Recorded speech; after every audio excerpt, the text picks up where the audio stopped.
berbicara karena nanti ada penampilan itu menunjang ini gitu ya.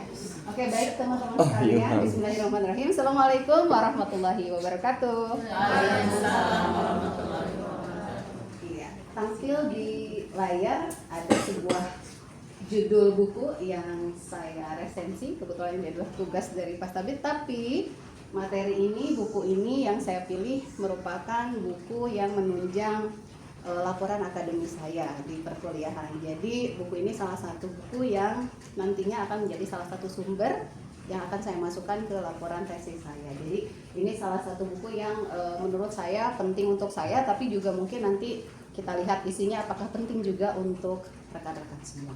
Di sini ada buku, sebuah buku dengan halaman tebalnya tidak terlalu tebal sih ya, maksudnya kurang lebih 200, itu pun sudah termasuk ke cover ya, termasuk ke halaman judul, daftar isi dan lainnya. Jadi mungkin isinya sekitar kurang lebih 170-an saja gitu ya. Sisanya adalah bagian-bagian yang mungkin hanya sebagai highlight saja. Jadi di sini seni berbicara tanpa bikin sakit hati ya, saya di sini sebagai resensatornya. Kemudian ini identitas bukunya. Pengarangnya ini adalah seseorang dari Korea Selatan, terlepas dari kekisruhan sekarang kita dengan dengan Korea Selatan ya. Tapi saya membutuhkan ilmunya ya, terlepas dari perdebatannya. Tapi kita ambil intisari dan ilmu.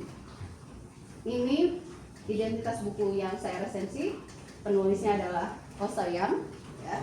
Saya ya. Iya, memang asli awalnya Mas Etennya Subyang gitu ya. Subyang, tapi ternyata ketika ditranslate saya minta bantuan ke Google kan Sahyang gitu ya. Jadi bacanya Sayang gitu ya. Kemudian di sini penerbitnya bisa teman-teman lihat sendiri, tahun terbitnya ini ada 2 kali terbit. Untuk cetakan pertama itu di 2019 dan saya memegang cetakan kedua. Ini termasuk buku dengan produk bestseller, jadi ini sudah banyak diterjemahkan. Isinya, kalau saya bilang ini isi tentang lebih kepada percakapan-percakapan dan seni berbicara ala Korea kalau dalam buku ini. Namun dalam hakikatnya atau esensinya sebetulnya kita bisa terapkan juga. Cuman setelah baca buku ini ternyata saya jadi ingin menulis dengan judul yang serupa tapi ditambahkan seni berbicara tanpa bikin sakit hati ala Indonesia, karena kalau di sini ala Korea banget gitu ya. Jadi mungkin kebudayaan kita yang banyak akan membutuhkan treatment yang berbeda juga gitu dengan apa yang dilakukan di Korea. Jadi ada beberapa hal yang ternyata di Korea sangat sensitif, sangat termasuk rasis lah, taruhlah seperti itu, tapi di Indonesia sesantai itu. Jadi memang ya seperti realitas yang sekarang terjadi. Ketika kita menanggapi dengan sangat santai, di sana ternyata jauh lebih berat bahasanya gitu ya. Jadi mungkin di sini saya kembali ke tema buku yang saya resensi, seni berbicara tanpa bikin sakit hati. Kita baca dulu. Izin saya baca teman-teman ya. Karena jujur kalau untuk bagian ini kalau nge-MC mahnya rada deg-degan sih ya, sebetulnya lebih karena terbiasa. Tapi kalau meresensi buku, saya seperti sedang menghadapi dosen-dosen pembimbing saya gitu. Jadi ini sedang presentasi, jadi nggak deg-deg mahnya kayak gitu ya.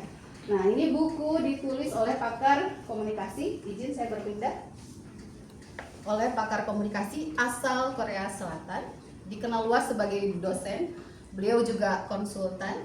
Kemudian beliau ya karya ini juga berfokus kepada keterampilan berbicara secara efektif tanpa melukai perasaan lawan bicara. Jadi buku ini dibuat berdasarkan research. Jadi buku ini dibuat berdasarkan penelitian-penelitian yang dilakukan oleh penulis dan beberapa ahli lainnya. Jadi di sini buku ini adalah seolah-olah panduan bagaimana cara kita agar berkomunikasi tanpa melukai lawan bicara gitu.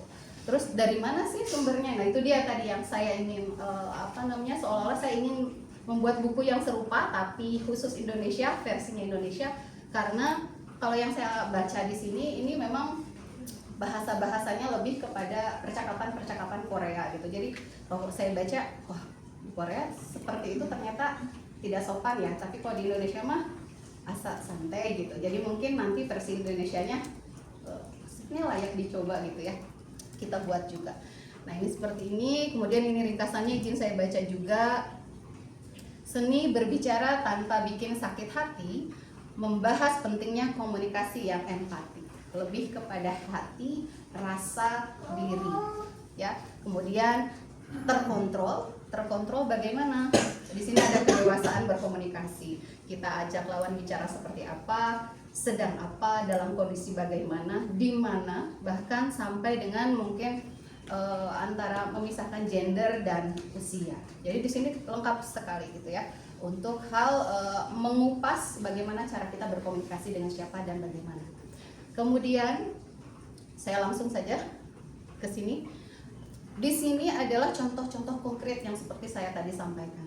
Jadi by research kebanyakan adalah komunikasi yang secara langsung dan bentuknya lebih kepada dialog gitu. Jadi dialog percakapan antara contoh-contoh yang diberikan, misalnya penulis bertanya apa, respondennya menjawab apa, kemudian dikoreksi di bawahnya seharusnya bagaimana. Jadi kalau untuk teman-teman yang merasa dirinya introvert seperti saya, betul teman-teman, saya membaca ya di sebuah jurnal, saya ternyata termasuk introvert yang adaptif. Dimana di sini juga ada. Jadi tipe introvert adaptif itu kita introvert, lelah dengan menghadapi banyak orang, tapi kita mampu beradaptasi. Jadi kita masih bisa berbincang, bisa, masih bisa berkomunikasi, bisa banget. Bisa tampil jadi MC, bisa banget. Bisa explore dan presentasi, bisa banget. Tapi setelah itu kita tuh akan lelah banget dan kita perlu merecharge diri. Jadi seperti saya ternyata ketika saya membawakan sebuah acara, membawakan sebuah presentasi, bertemu dengan teman-teman sebanyak ini mungkin tampak akan baik-baik saja sekarang. Tapi ketika pulang ke rumah saya harus merecharge diri saya, menurunkan gitu ya, menurunkan energi saya sampai kosong dulu. Setelah kosong saya harus pelan-pelan. Saya sendirian, kemudian memasukkan apa yang saya inginkan seperti membaca buku, mencuci piring, dan itu hal-hal yang tentunya saya sukai. Jadi mungkin untuk teman-teman yang juga merasa dirinya introvert gitu ya, silakan mencoba dengan kesopan dulu. Ya, seperti itu. Oh gitu, ya sih ya. Baiklah, introvert gitu ya. Nah ini mungkin teman-teman kita bisa langsung saja ya. Untuk kekurangan, kemudian ada kelebihannya. Tidak lepas dari kekurangan dan kelebihannya, setiap buku yang kita baca tentunya setiap buku dan karya akan menemukan penggemarnya. Setiap buku dan setiap karya akan menemukan pembacanya, penikmatnya. Jadi kebetulan di sini saya menemukan dia, ya, kemudian cocok dengan saya merasa klop gitu ya membacanya. Walaupun mungkin menurut orang lain kok berat banget bahasanya. Tapi karena saya di sini menggemari ya dengan tipe-tipe judul seperti ini, lebih kepada mendalam kepada tentang manusia, berkomunikasi. Ya mungkin awalnya karena saya merasa saya introvert gitu. Dan jujur teman-teman, mungkin apa yang terjadi pada saya saat ini, saya menjadi seperti ini adalah salah satu pembelajaran di mana dulu saya sangat tidak suka bergaul dengan orang lain gitu ya. Saya sangat tidak suka presentasi, saya sangat tidak suka tampil depan orang. Jadi sebegitu tertutupnya saya gitu. Sehingga nah buku-buku seperti ini yang saya baca menjadikan saya seperti sekarang ini gitu ya. Jadi saya introvert mengakui, tapi saya adaptif gitu ya. Saya bisa di mana saja. Di sini kita lihat refleksinya. Refleksi dulu ya, izin. Buku ini mengingatkan bahwa kata-kata memiliki daya membangun sekaligus melukai. Jadi hati-hati. Berbicara dengan empati bukan tanda kelemahan. Jadi kalau misalnya teman-teman merasa dirinya, misal begini ya, ngobrol antar teman, terus kemudian kita menurunkan ego kita, oh iya, seolah-olah mengalah, itu bukan lemah, ya, itu bukan lemah, tapi bentuk kecerdasan emosional kita. Jadi dimana kita sudah bisa mampu mengatur ego kita menjadi seperti ini. Karya ini layak dibaca oleh siapapun yang ingin meningkatkan kualitas komunikasinya dan juga yang ingin mempererat tentunya hubungan antar manusia seperti saya. Karena dulu saya merasa punya teman banyak itu lelah, tapi pada akhirnya kenapa tidak, dan melihat orang lain yang begitu, kalau bahasa Sunda layutnya dengan teman, kenapa saya tidak bisa juga, sehingga saya mencoba untuk dewasa secara emosional. Menggali dari mana? Mungkin jam terbang, kemudian membaca banyak hal. Ya itu dia, salah satunya pelarian saya adalah buku-buku model seperti ini, tentang manusia, tentang perasaan, hati, dan pikiran, seperti itu. Kekurangannya, pembahasannya repetitif, seperti buku-buku yang lain, terkesan berulang gitu ya. Kemudian pendalaman teori mungkin untuk orang-orang akademisi tidak terlalu dalam, tapi cukup ada pointer gitu ya yang bisa kita ambil. Kemudian kekurangannya satu lagi mungkin tidak saya cantumkan. Di sini bukunya monoton, dalam artian saya tipe yang senang kalau baca buku itu ada ilustrasi. Jadi mungkin saya agak ya walaupun saya mencintainya gitu ya, tapi mungkin tidak 100%, sekitar 8-90% saja karena nggak ada ilustrasinya. Sementara saya bisa meresap isi atau intisari buku itu biasanya dengan ilustrasi. Kalau ini nggak ada, jadi mungkin ada beberapa kali saya harus baca ulang. Kemudian untuk kelebihannya, si dia ini mudah dipahami, bisa langsung dipraktikkan karena ini seolah-olah pedoman. Jadi kalau misalnya kita mau ngobrol, oh ya aku harus ngomong apa ya, aku harus nanya apa dan harus bagaimana, bisa lihat di sini karena ini babnya ada 6 bab, kemudian ada 48 subbab, dan itu semuanya relate banget dengan kehidupan kita sehari-hari. Mau ngobrol, bagaimana menghadapi pasangan, bagaimana menghadapi teman, bagaimana dengan anak-anak, bagaimana dengan sesama gitu ya. Kemudian dengan gender yang berbeda, di sini cukup lengkap kalau menurut saya. Tapi mungkin kalau akademisi ya harus mencari jurnal lain seperti yang saya lakukan. Jadi selain ini dijadikan sebagai sumber, saya juga mencari jurnal-jurnal yang lain untuk bisa mensupport kalau untuk akademis. Untuk kelebihannya juga ini kayak contoh banget. Jadi karena real life dan dia ngambil dari percakapan-percakapan langsung, jadi ngena banget gitu. Oh iya saya pernah segini, oh iya saya pernah di posisi itu gitu ya.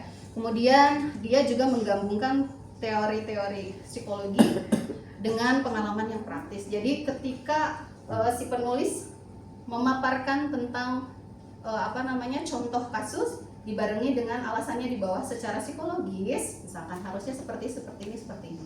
Jadi memang untuk buku yang saya gunakan ini saya tidak sarankan untuk teman-teman yang sedang ruwet gitu ya, karena ini cukup lumayan kalau bisa dibilang kalau jalanan mah crowded gitu ya untuk dipahami gitu. Jadi memang ya harus diurai dulu gitu, Tapi untuk akademisi, untuk kepentingan tugas bisa banget gitu untuk menggunakan buku-buku ini.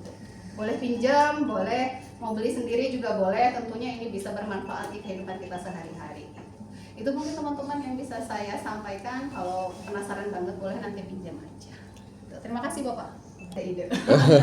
Ya, maksudnya pertanyaan Gunia itu sebetulnya tadi ingin saya sampaikan, tapi ya itu dia ya, bukan karena waktunya yang kurang, tapi saya ingin teman-teman melihat dan merasakan sendiri petualangan saya dengan buku ini. Jadi kalau misalkan mau seperti apa dan bagaimana, sebetulnya di sini ada.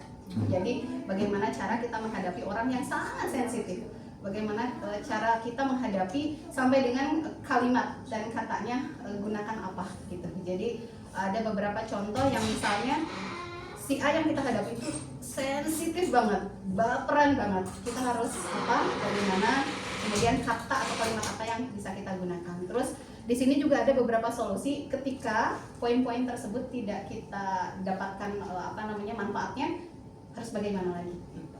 Itu sih. Jadi kalau misalkan mau lebih panjang lagi ada bisa ini aja biar maksudnya ya. Oke, kalau begitu nanti kita bahas di lain kesempatan. Oke, ada banget ini di halaman di bab 3 kalau salah. Masya Allah. Iya, menyesal mengatakan luwet ya. Iya. Itu. Baik, cukup ya. Oke, kita ada next penyampaian lagi ya. Terima kasih.